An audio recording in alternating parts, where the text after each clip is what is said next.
Christians are supposed to be a peculiar people. But does peculiar mean we have to be strange or out of touch with society? Well, not quite.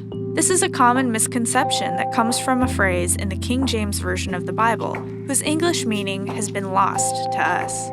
In the King James Version, 1 Peter 2:9 reads like this: "But ye are a chosen generation, a royal priesthood, and holy nation, a peculiar people, that ye should shew forth the praises of him who hath called you out of darkness into his marvelous light." Okay, so we have the phrase peculiar people right there. But what does it actually mean? The word peculiar has two possible English meanings. Most commonly, we use it to mean weird or strange, as in, that guy Bob who always wears clown outfits, he's very peculiar. But it can also mean uniquely belonging to something or someone. As in, after it rains, the earth has a peculiar smell, meaning that there's a unique smell that happens when the rain and the dirt meet. In fact, that usage is the more basic meaning of the word. In 1611, the King James translation was an accurate English translation, since people would have understood peculiar to mean unique, not weird. Today, we need new wordings to clearly communicate the meaning, since English itself has changed. The Greek phrase in the Bible literally means a people for possession, meaning that God's people are meant to belong to Him uniquely.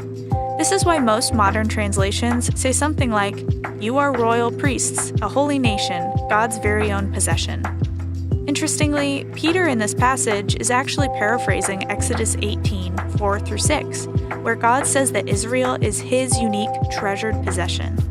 Being a unique people who are called to be holy, to serve God, and bring others to know God may, in fact, sometimes make Christians seem a little strange.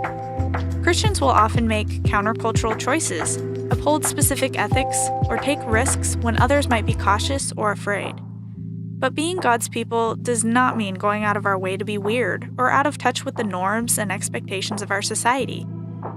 Some Christians will take a radical stance that makes them stand out from society, while others whose faith is equally genuine may happen to be perceived as cool. Both types of people are accepted by Jesus. Following Jesus is what matters, not what people think of you, one way or the other. The Apostle Paul made it clear that the weirdest thing about Christians is the fact that we believe Jesus saved the world by loving His enemies and allowing them to murder Him. To some, a crucified Messiah is foolishness. To others, it's a stumbling block.